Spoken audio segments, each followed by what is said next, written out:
Hi හැමෝටම කාලෙකින් පස්සේ මගේ YouTube channel එකට ඔයාලා හැමෝම හරිම ආදරෙන් පිළිගන්නවා.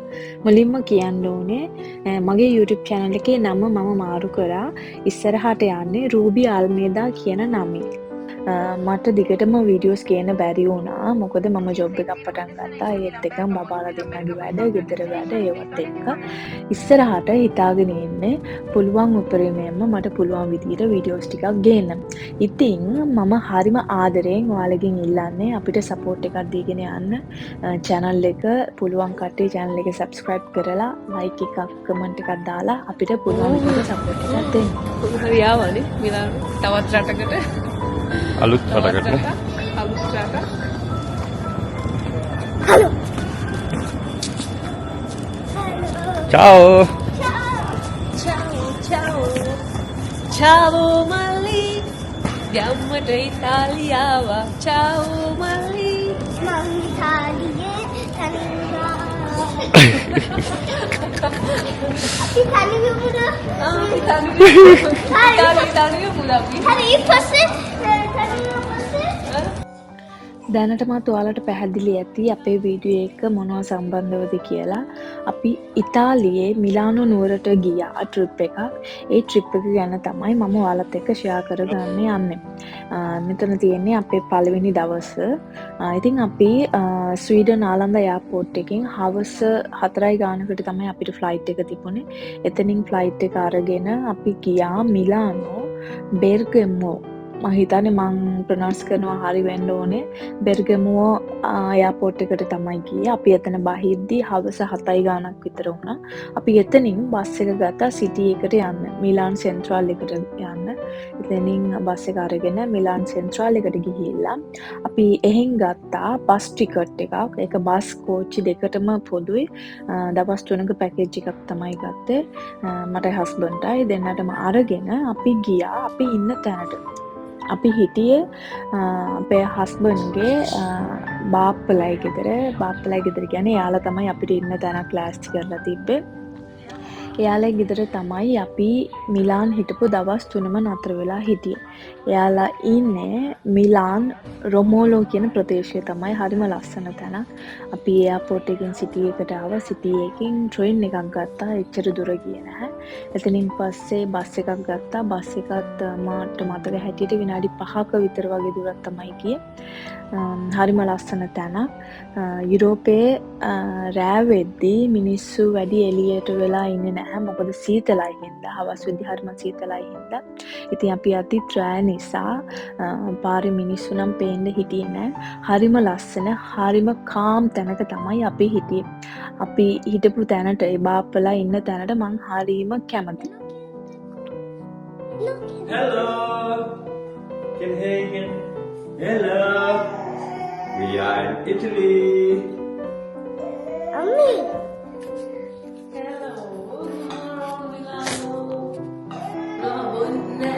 Buongiorno Milano. Hello. Buongiorno Milano. Buongiorno Milano Yeah. Eh? Hi, can you come out?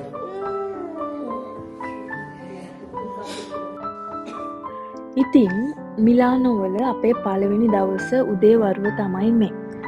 ගේ පුතා සම්පූර්ණයෙන්ම පෙන්නලා තියෙන්නේ. අපි හිටියේ බාප්පලාගේ යට ගෙදරක හිටියේ. එයාලා අපිට මේකේ බුක් කරලා තිබ්බේ. ඇත්තටම එයාලට පින් සිද්ධ වෙන්න ඕනේ මේ වගේ තැනක් අපිට බුක් කරලා දුන්නට. නිදහස්, එයාලටත් නිදහස්, අපිටත් නිදහස්.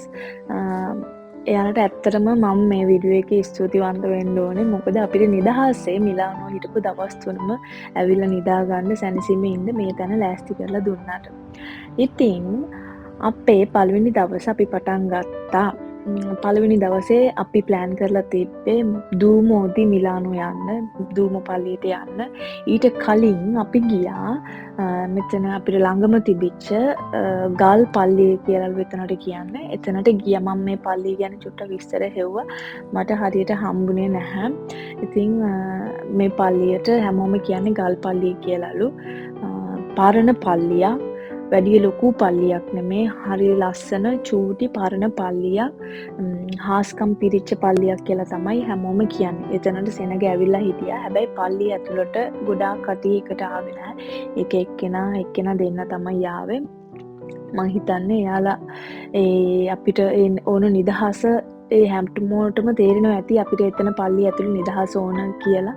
ඒ හින්දා එක්කෙනා දෙන්න වගේ තමයි පල්ලිය ඇතුළට ආවේ.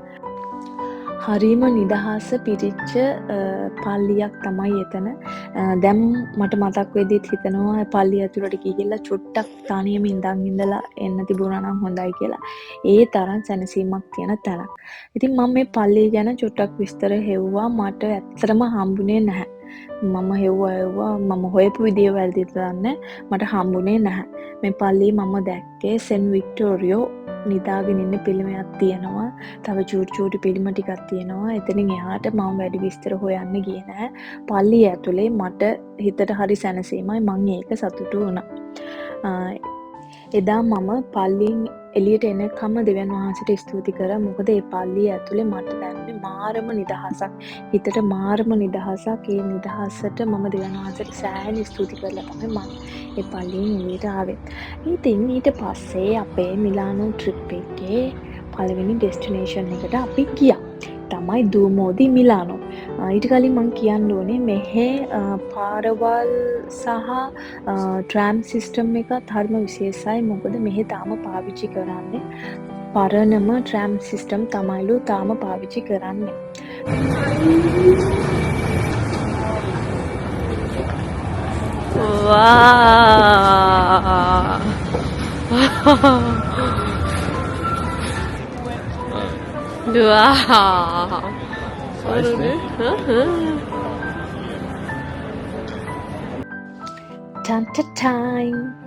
දූමෝදි මිලානෝ.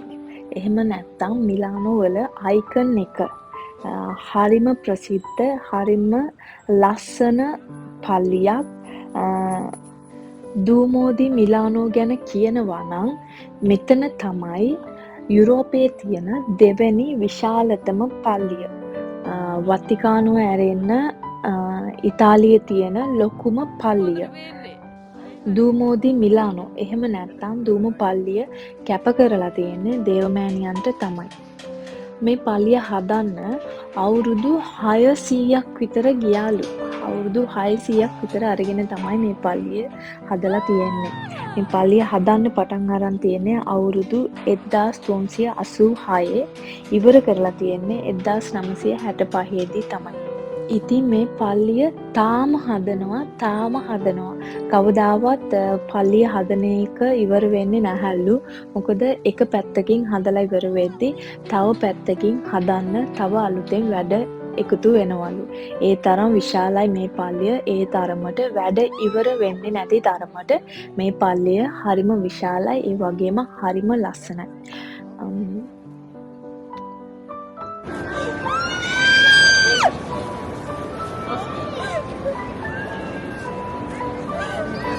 කෑ ගහන්න එපා ඉතින්. කෑ ගහ.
පේනවා ඇති පල්ලියේ තාම හදන කොටස් තියෙනවා. තව පිටිපස්සට වෙන්න තව ගොඩාක් හදනවා. ඊට පස්සේ අපි ටිකට් අරගෙන ගියා පල්ලිය ඇතුළට. පල්ලිය ඇතුළ බලන්න. ඉතින් අපිට වාසියක් වුණා අපි බබාගේ බගියත් එක්ක ගියේ. පොලිමේ ගොඩාක් අය හිටියට පල්ලිය ඇතුළට යන්න අපිට මුලින්ම යන්න දුන්නා. මොකද පොඩි ළමයි ඉන්න හින්දා. ඉතින් ඒක අපිට වාසියක් වුණා පොලිමේ ඉන්න නැතුව ඉක්මනට යන්න.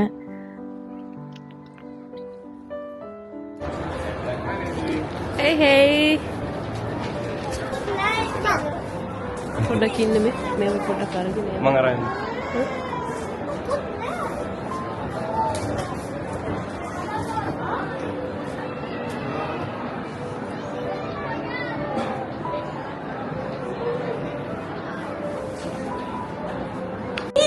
වා. හරි. මේ අම්මි ගත්තනේ. මේ අම්මි මේ අම්මි ගත්තා. හරි.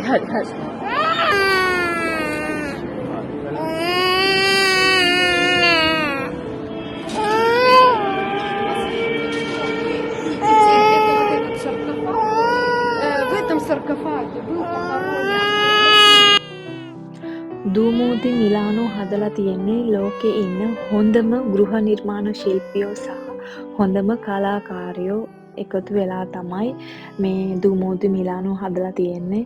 ඒ තරමට මේක ලස්සනයි. ඒක ඇතුළට ගියාම අපිට පේනවා. මෙතන පල්ලියක් කියනවට වැඩිය මං හිතන්නේ කලාගාරයක් කිව්වා නම් හරිම නිවැරදි. ඒ තරමට මේ පල්ලිය පිරෙන්න චිත්‍ර, මූර්ති, පින්තූර, සිතුවම්, කැටයම් හැම දෙයක්ම හරි ලස්සනට එකින් එක බලන්න පුළුවන් විදියට හරි ලස්සනට අඹලා ඇඳලා තියෙනවා. හරිම ලස්සනයි. ඉතින් මම කියන්න ඕනේ ඇත්තට මේ පල්ලිය බලන්න යනවා නම් දවසක් මදි. විශේෂයෙන්ම අපිට දැනුම එකතු කරගන්න ඕනේ නම් දවසක් කොහොමදත් මදි. ගිහිල්ලා චුට්ටු බලලා ඒකෙන් දැනගන්න දේවල් ගොඩාක් තියෙනවා. අපි ගියේ අපේ බබාලා දෙන්නත් එක්ක. අපේ චූටි දුවට පොඩ්ඩක් සනීප නැහැ. ඒ හින්දා අපිට චූට බලාගන්න චුට්ටක් කරදර වුණා. මොකද එයා අඬන්න ගත්තු හින්දා. ඒ වුණාට අපිට මේ chance එක ආයේ කවදා එයිද කියලා දන්නේ නැති හින්දා අපි පුළුවන් තරමක් එයාව සනසගෙන අපි පුළුවන් තරමක් දුමු පල්ලිය ඇතුලේ බැලුවා. අපි ඇත්තටම රස වින්දා. ඉතින් දැනුම එකතු කරගන්න යන්න කවුරු හරි ඉන්නවා නම් යන කෙනෙක්ට මං කියන්න තියෙන්නේ බබාලා අරන් යන්න එපා. මොකද එයාලට ඒක ඇතුලේ වැඩි තේරෙන්නේ නැහැ. මොකක්ද තියන්නේ එයාලට ඒව අදාළ නැහැ. එයාලට ඒක හරි කාර්දරය වගේ. තනියම ලොකු කට්ටිය කපල් හෝ ෆැමිලි හෝ ලොකු කට්ටිය ගිහිල්ලා බලන්න ඔයාලගේ දැනුමට හරිම වටින තැනක්. විශේෂයෙන්ම කලාවට සම්බන්ධ කෙනෙක්ට කලාව ඒ වගේ දැනුම එකතු කරගන්න ආස කෙනෙක්ට හිස්ටරි ගැන දැනගන්න ආස කෙනෙකුට හරිම වටින තැනක්. ඉතින් ඔනොහොම තමයි අපි පල්ලිය ඇතුලේ ගත කරේ. ඒත් එකම තමා මෙතන සැනසෙන්නත් හිත සනස ගන්නත් වටින තැනක්.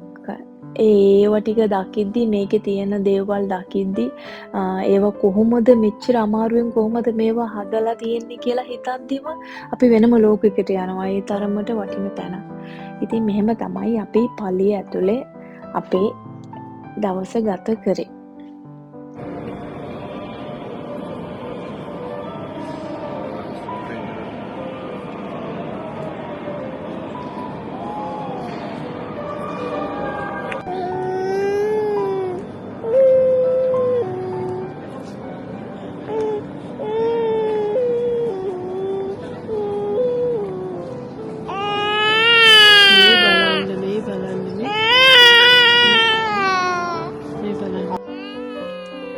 මම කතෝලික කෙනෙක්. ඒ හින්දා මෙහෙම පල්ලි වගේ තැන් මට හරිම ලැබී හිතට.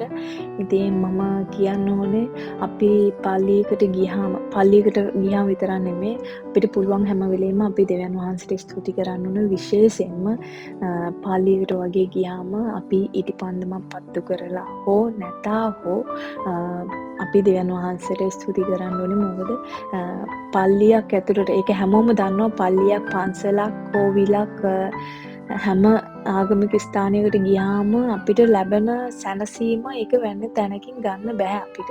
ඒ තරමට සැනසීමයි මම මෙතනට ඇවිල්ලත් මන් දෙවියන් වහන්සේට ගොඩාක් ස්තුති කරේ. අද දවසේ මේ මොහොත මට ලබා දුන්නට ඔබ වහන්සේට ස්තුතියි කියලා.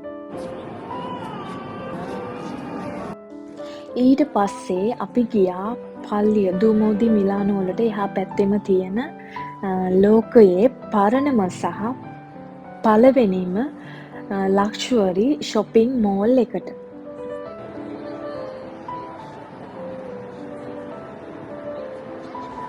මේක තමයි ලෝකයේ හැදිච්ච පළවෙනිම ලක්ෂුවරි shopping mall එක. ඒ කාලෙම හරිම ලස්සනට ඩිසයින් කරලා හදලා තියෙනවා. හරිම ලස්සනයි. මාරම රෝයල් ලුක් එකක් තියෙන්නේ. හරිම ලස්සනයි. shops ඔක්කොම එකම විදිහයි. මම දැකලා තියෙනවා ඉතාලියේ කට්ටිය හැම ගොඩාක් ලක්ෂුවරි ඇඳුම් පැළඳුම් වලට පුරුදු වෙලා තියෙනවා.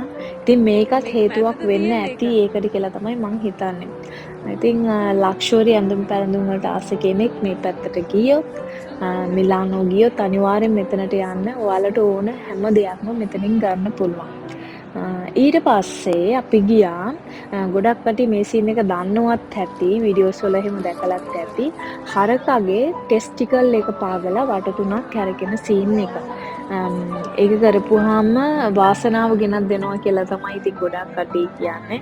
ඉතින් ඒක හරි ෆන් ඇක්ටිවිටි එකක්. ඉතින් මමත් ඒ chance එක මිස් කරේ නැහැ.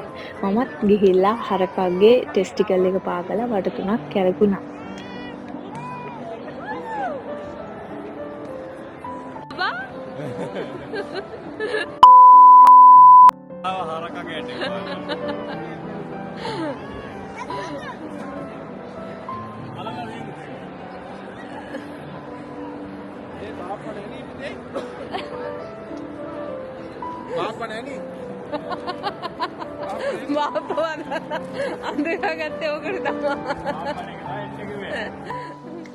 ඉතින් අපිත් එක්ක ඉන්න අලුත් සමාජිකයවත් අපි ආදරෙන් මතක් කරන්න ඕනේ. අපේ මල්ලි කෙනෙක් තමයි හස්බන්ඩ්ගේ මල්ලි කෙනෙක් වෙන්නේ. ඉතින් එයා ආවා එදා අපිත් එක්ක ඒ දවසම ගත කරන්න. ඉතින් අපේ ළමයි දෙන්න බලාගෙන හිටියා ගොඩාක්. ඉතින් ඒක තමයි කියන්නේ පුතේ බාප්පා නැණි පුතේ කියලා. ඉතින් එයාටත් ගොඩාක් ස්තුති කරන්න ඕනේ. thank you. එදා දවසේ අපිත් එක්ක හිටියට. ඊට පස්සේ අපි ගියා ජෙලාතෝ කන්න. ඉතාලියානෝ ජෙලාතෝ කන්න. ඉතින් මේ මම පළවෙනි පාරේ try කරන මං හිතාගෙන හිටියේ ජෙලාතෝ කියන්නේ ටිකක් වෙනස් වෙයි කියලා. එහෙම නෑ අයිස්ක්‍රීම් වගේම තමයි. විශේෂයකට තිබුණේ ගොඩාක් ෆ්ලේවර්ස් තිබුණා.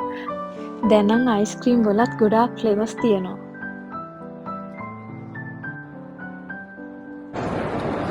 කන්න ඕනේ බොන්න ඕනේ කන්න ඕනේ බොන්න ඕනේ හවසට බොන්න ඕනේ බොන්න ඕනේ මේ පිටාක් ලංකාවේ කන්නද කියනනේ ලංකාවේ රෙස්ටුරන්ට් එකයි නේ තියෙන්නේ. ඊට පස්සේ අපි ගියා දවල්ට කන්න. ලංකාවේ කෑම කන්න තමයි ගියේ. ලංකාවේ රෙස්ටුරන්ට් ඒ වගේම ලංකාවේ ග්‍රොසරි තියෙන තැනකට තමයි ගියේ. ඒ හරියම ඇත්තටම මට දැනුනේ නිකන් ලංකාවට ගියා වගේ. මොකද එතනට ගියාම යන හැමෝම ෆෝන් එකකින් කතා කරගෙන යන්නේ සිංහල. පේන්නේ සිංහල මිනිස්සු. ලංකාවට ගියා වගේ තමයි. එතන කෑම බීම හැමදේම තියෙනවා. ලංකාවේ කෑම බීම රස බලන්න පුළුවන්. ඉතින් අපි ගිහිල්ලා එතනට ගිහිල්ලා නෙල්සන් පබ් කියන රෙස්ටුරන්ට් එකට තමයි ගියේ. තව ගොඩාක් රෙස්ටුරන්ට් තිබුණා. ඒ හැම රෙස්ටුරන්ට් එකෙම කෑම රසයිලු. අපි ගියා මේ රෙස්ටුරන්ට් එකට. ගිහිල්ලා අපි කෑවා ලංකාවේ කෑම.